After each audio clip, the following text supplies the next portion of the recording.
Hey friends, welcome back to my channel the buzz मेरे साथ।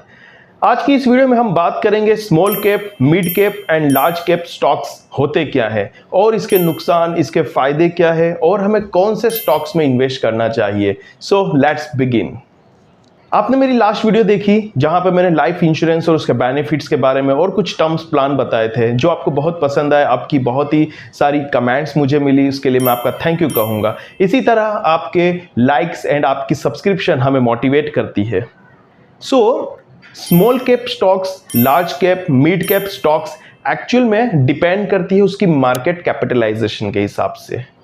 मतलब कि उस कंपनी की मार्केट वैल्यू, मार्केट कैपिटलाइजेशन क्या है और उस वैल्यू के हिसाब से डिसाइड होगा कि ये बिग यानी कि लार्ज कैप स्टॉक्स है, मिड कैप स्टॉक्स है या स्मॉल कैप स्टॉक्स है।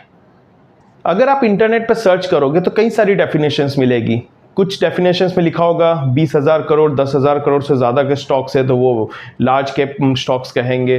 कुछ कम कहा होगा 500 करोड़ से 1000 करोड़ के बीच में होगा तो वो आपका मिड कैप कहलाएगा। कुछ में कहा होगा 250 करोड़ से 500 करोड़ के मार्केट कैपिटलाइजेशन हो तो वो स्मॉल कैप कहा जाएगा।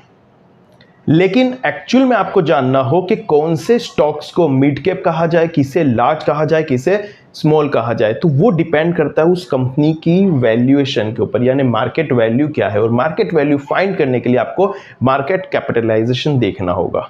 सो एक्चुअली एग्जैक्ट डेफिनेशन वो यूनिफॉर्म नहीं है और इसको डेफिनेशन को यूनिफॉर्म करने के लिए सेबी ने 2017 में एक सर्कुलर इंट्रोड्यूस किया था। उस सर्कुलर को अगर हम पढ़ें और देखें तो उस हिसाब से आप डिफाइन कर सकते हैं कि कौन सी एक्चुअल में मिड कैप है, कौन सी स्मॉल कैप है, कौन सी लार्ज कैप स्टॉक्स है।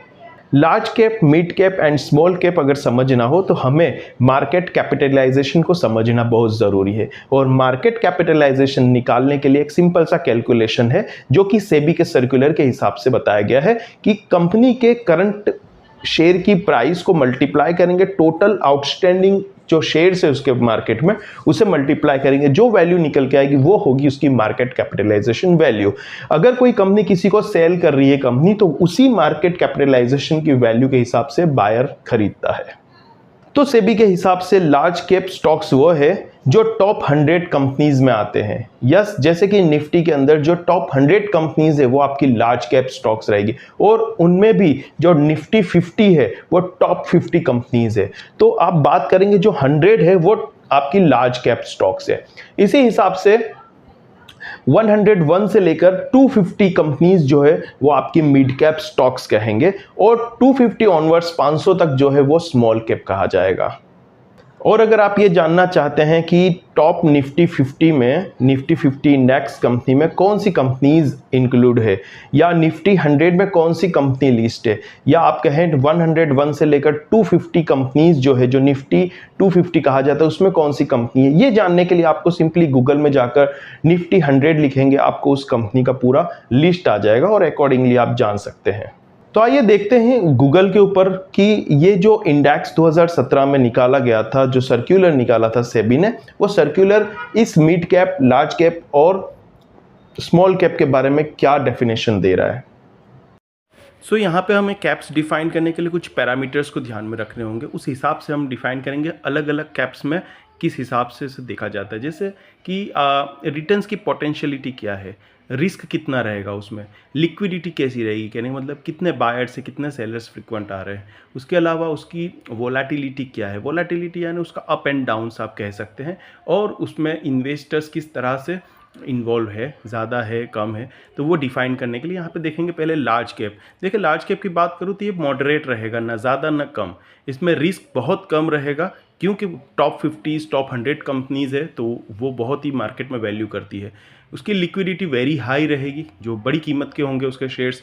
वोलेटिलिटी की बात करें तो वो बहुत कम रहेगा, यानी कि उसका जो शेयर की प्राइस है, उतार चढ़ाव जो है वो बहुत नहीं रहेगा, ठीक है, वो एक स्टेबल रहेगा। और उसमें जो वेरी हाई होता है, कहने का मतलब इन्वेस्टर्स बहुत हाई होते हैं। बात करें हम मिड कैप की, तो वहाँ पे अगर पोटेंशियलिटी देखें तो हाई रहती है, ठीक है, और रिस्क जो होता है वो भी बहुत हाई होता है क्योंकि मिड कैप है।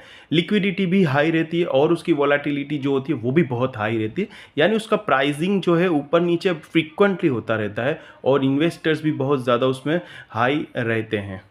और स्मॉल कैप में देखेंगे तो जो उसकी पोटेंशियल है, उसका रिटर्न्स है वो बहुत हाई होता है, क्योंकि छोटी कंपनीज़ है और उसमें अप डाउन ज़्यादा होते हैं। उसका जो रिटर्न्स है वो भी बहुत हाई देती है, 30-40% तक देती है। लेकिन अगर उसका रिस्क देख तो बहुत हाई है, चल गई तो आपको बहुत रिटर्न दे देगी, नहीं तो आपको डुबा भी सकती है। और उसकी लिक्विडिटी बहुत लो रहेगी, और वोलेटिलिटी देखें तो वो भी आपको पता होगा, जो हाई रहती है हमेशा। और उसमें इन्वेस्टर्स बहुत कम होते हैं, क्योंकि कोई रिस्क ज़्यादा पसंद नहीं करता है। तो ज़्यादातर कस्टमर्स जो देखेंगे आप, वो या तो मिड कैप या तो लार्ज कैप में पसंद करेंगे अपना इन्वेस्ट करना। लेकिन जो रिस्क टेकर होते हैं वो हमेशा, और शॉर्ट टर्म में जो चाहते हैं वो हमेशा ट्राई करेंगे वो स्मॉल कैप में से पैसा निकालना।